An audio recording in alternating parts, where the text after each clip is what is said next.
Hello students, today we discuss fatigue which is derived from learning and teaching subjects. On the previous class we had discussed characteristics, symptoms of fatigue, meanings and definition of fatigue. Today we discussed the causes or the effects of fatigue on learning and educational implications. Let us discuss in detail.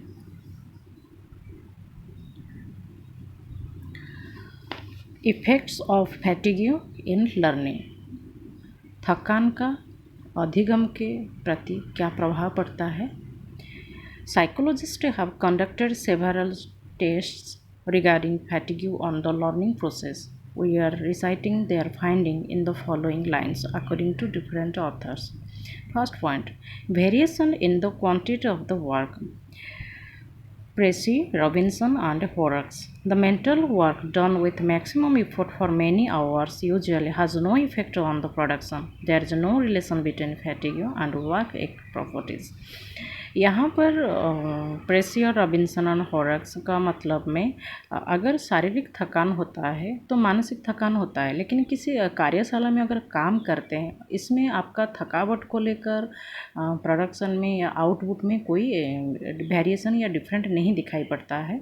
ये negative factor को ज़्यादा नकारात्मक सोच का बात रखे हैं, जो कि अगर आपका शारीरिक थकावट होता है तो वहाँ पे जो काम होता है वो कार्य में कुछ रुकावट नहीं होता है और कंटिन्यू वो चलता रहता है। आइदर वो मशीनरी यूज करते होंगे या मटेरियल पावर को यूज करके ये काम करते होंगे, तभी वो जगह में हो पाता है।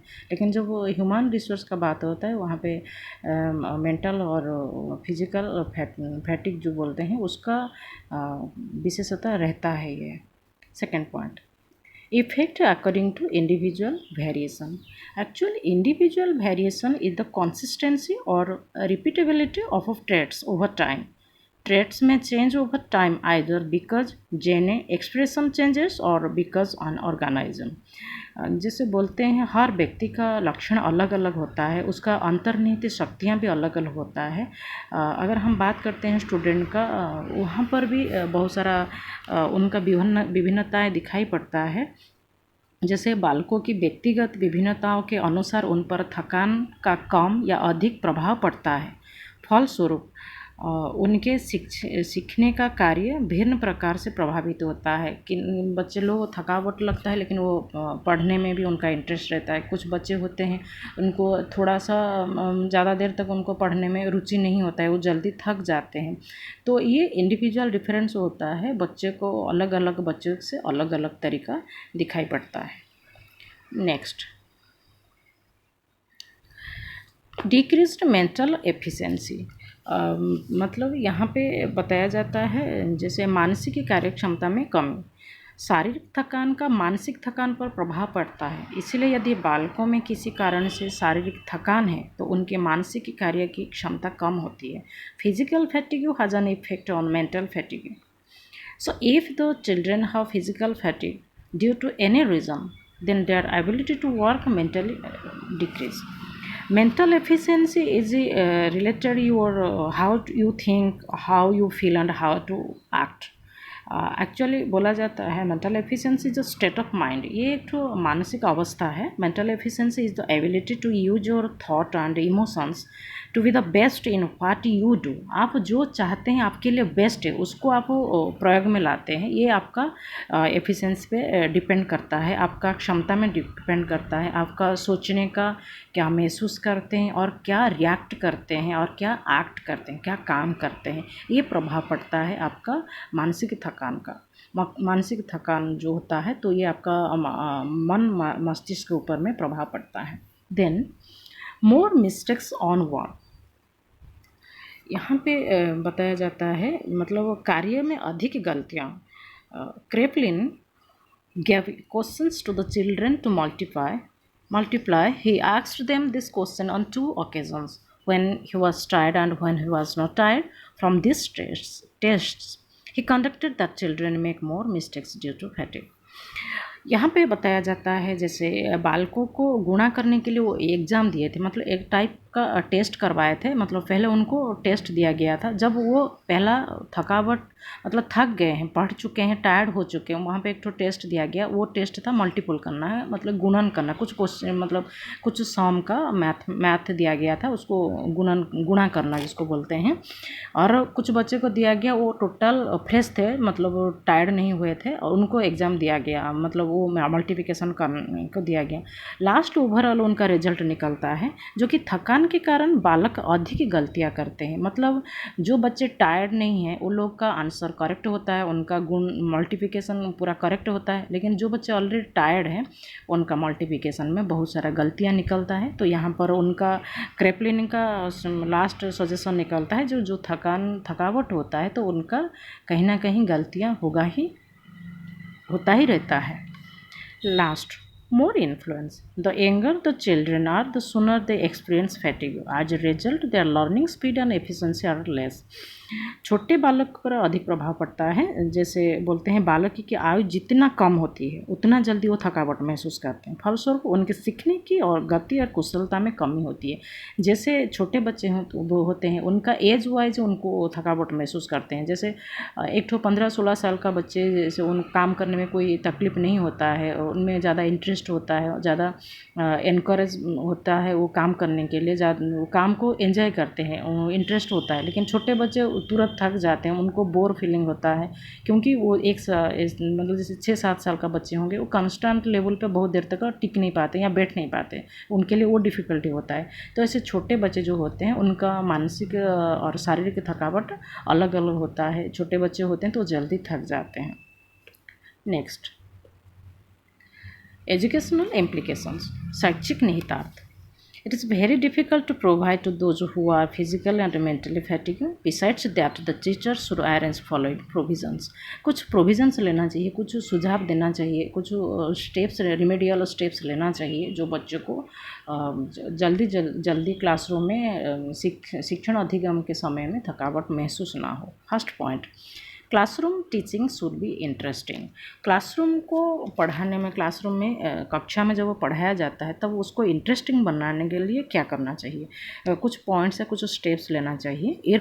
इनकॉर्पोरेट मैस्ट्री इनटू योर लेसन्स, मतलब आप पढ़ाने के समय में आप जो पढ़ाते हैं, वो पढ़ाने का सब्जेक्ट को तुरंत बच्चों के सामने उसको उजागर नहीं करना चाहिए। उनको थोड़ा सा रहस्यमय तरीके से उनको बताना चाहिए, जो कि उनको में सस्पेंस बना रहे और वो थोड़ा सा सुनने के लिए और समझने के लिए प्रयास करें। Then different medias of teaching should be used so that they can pay attention. मतलब बच्चे लोग को अटेंशन बनाए रखने के लिए, तो वहाँ पर बहुत सारा मीडियाज़ है। जैसे instructional media include traditional means of delivering instruction. जब हम लोग को ट्रेडिशनल तौर तरीके से हम लोग पढ़ाते हैं, तो हम लोग chalk boards, text books, overhead projectors and teachers, इतने में हम लोग को सीमित रख के पढ़ाते हैं। लेकिन जब मास मीडिया जब बात होता है, तो वहाँ पे न्यूज़पेपर होते हैं, मूवी होता है, रेडियो होता है, टेलीविज़न होता है, उस वे में हम लोग भी पढ़ा सकते हैं। जैसे अभी ऑनलाइन क्लासेस होता है, उसको भी हम लोग यूज़ पे ला सकते हैं।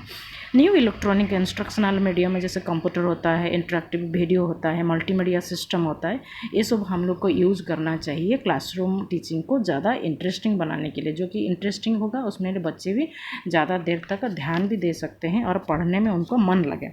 और उसमें कुछ स्टेप्स भी लेना चाहिए। Do not repeat classroom materials. जो क्लासरूम में हम लोग जो शिक्षण सामग्री यूज करते हैं, जैसे ब्लैक बोर्ड यूज करते हैं, कभी मैप्स ले लिए, कभी प्रोजेक्टर ले लिए, कभी ग्लोब्स ले लिए, कभी चार्ट पेपर ले लिए, लेकिन वो रिपीट नहीं होना चाहिए। अलग अलग दिन अलग अलग तरीके से बच्चे लोग को पढ़ाना चाहिए। Then create classroom games. Classroom में बच्चे जो पढ़ाई किया जाता है, तो उसको छोटे छोटे गेम्स, मतलब ऐसे ग्रुप बनाया जाना चाहिए, और वहाँ पे जैसे क्वेश्चन आंसरिंग होता है और वो एक तरह का डिबेट भी होता है, उस टाइप का करना चाहिए, जो बच्चे लोग का पढ़ाई में ध्यान बना रहे। गिव योर स्टूडेंट्स चॉइसेस, बच्चे लोग को पढ़ाने के लिए कुछ चॉइसेस देना चाहिए। जैसे कि कुछ टॉपिक हम लोग पढ़ाते हैं, उस टॉपिक के दौरान उनको बोलना चाहिए कि आप मैं जो टॉपिक पढ़ा रही हूँ उसमें क्या पॉइंट को आप लोग को ज़्यादा पढ़ाना चाहते हैं, और जिस सेक्शन को आप लोग ज़्यादा इंटरेस्ट है, आप लोग को सुनना चाहते हैं, तो वो लोग चॉइस अपना देना चाहिए। जो हम लोग उनके ऊपर बर्डन नहीं देना चाहिए, जो हम जो पढ़ा रहे हैं उसको आप लोग को एनी हाउ सुनना चाहिए या समझना चाहिए। यहाँ पे यूज़ टेक्नोलॉजी यूज़ होना चाहिए। जैसे कंप्यूटर का बीच बीच में यूज़ होना चाहिए, प्रोजेक्टर होना चाहिए, बीच बीच में यूज़ होना चाहिए, जब बीच बीच में लैपटॉप लेके पढ़ाना चाहिए। इसमें क्या होता है, बच्चे लोग को मतलब टेक्नोलॉजी जब यूज़ होता है तो उनका ऑटोमेटिकल एक्टिवनेस उनमें क्रिएट हो जाता है, तो उन लोग को ध्यानपूर्वक सुनते हैं, उनको बोर फीलिंग नहीं होता है।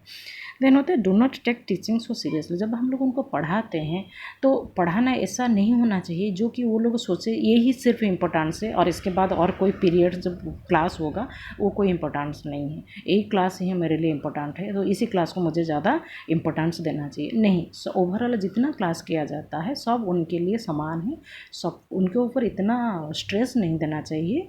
कॉमनली उनको बताना चाहिए जी आपके लिए पढ़ाना ज़रूरी है तो पढ़ाया जा रहा है, तो आप लोग को थोड़ा सा ध्यानपूर्वक उसको सुनने को प्रयास कीजिए। नेक्स्ट होता है मेक योर लेसन्स इंटरेक्टिव। बच्चे लोग जो पढ़ाते हैं, क्लास में पढ़ाते हैं, उनको इंटरेस्टिंग कैसे बना रहे हैं उसके लिए लेसन प्लानिंग होना चाहिए।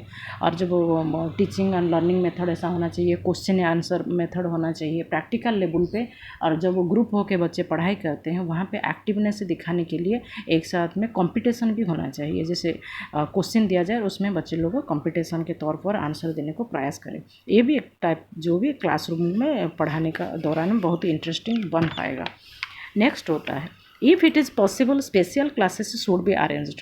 स्पेशल क्लासेस मतलब वहाँ पे शिफ्टिंग अरेंजमेंट प्रॉपरली होना चाहिए, टीचर्स कंसिडरेशन होना चाहिए, टीचर प्रॉपरली वहाँ पे टीचिंग प्रोवाइड करने के लिए रेडी होना चाहिए, और प्रेजेंट स्टडी लेवल को देखना चाहिए, जो पढ़ाना ज़रूरी है उसको पढ़ाना चाहिए। सिलेबस में बहुत सारा टॉपिक होता है लेकिन उसको जो इम्पोर्टेंस है उसको ज़्यादा ध्यान देना चाहिए, फोकस करना चाहिए।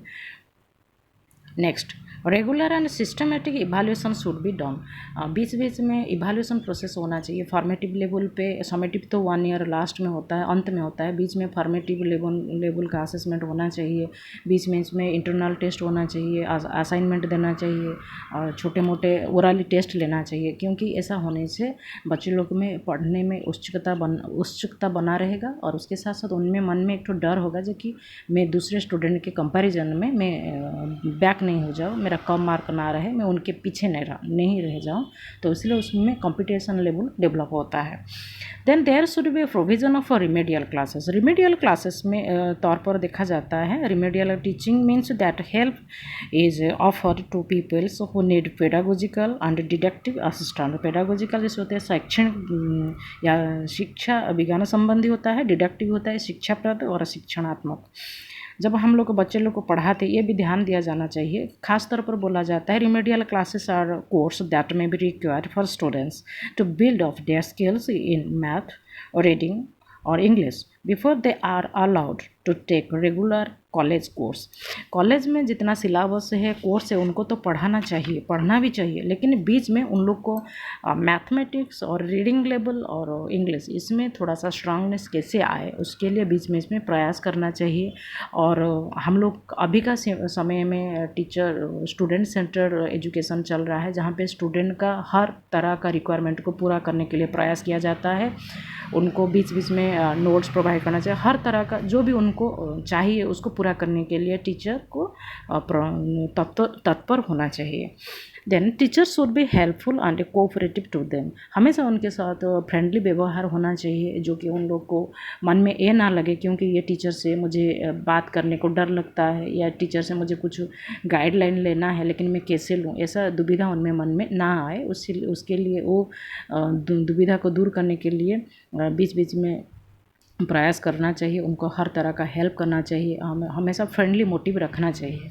Study material should be arranged for them. उनके लिए जितना टीचिंग लर्निंग मटेरियल्स होता है, बुक्स हो, कॉपी हो, पेन हो, हर चीज़ जो लर्निंग मटेरियल है जो कि उनका पढ़ाने के दौरान में काम में आ सके उसको अरेंज करना चाहिए। उनके पास वो अवेलेबल होना चाहिए, घर तर पर, कॉलेज में, हर जगह में उनको वो चीज़ मिलना चाहिए।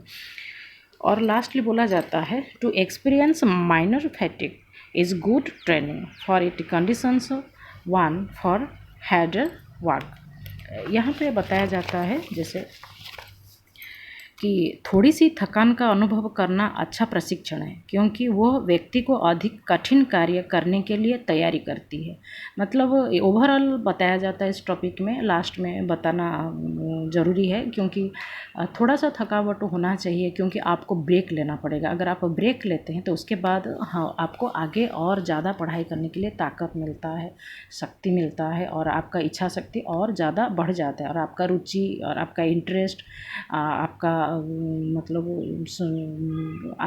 आकलन करना, ग्रहण करना, अधिगम को ग्रहण करना, आत्मसात करने का प्रक्रिया और बढ़ जाता है, और आपको खुशी मिलता है। और बीच बीच में ये थकावट होना चाहिए, ज़्यादा होना नहीं है, लेकिन कम थकावट आपके लिए एक तो पॉजिटिव रिस्पॉन्स होता है। आज ओवरऑल हम लोग फैटिक का टॉपिक कंप्लीट कर लिए। कल प्रयास करेंगे कुछ नया टॉपिक लेके आने के लिए। आज के लिए थैंक यू।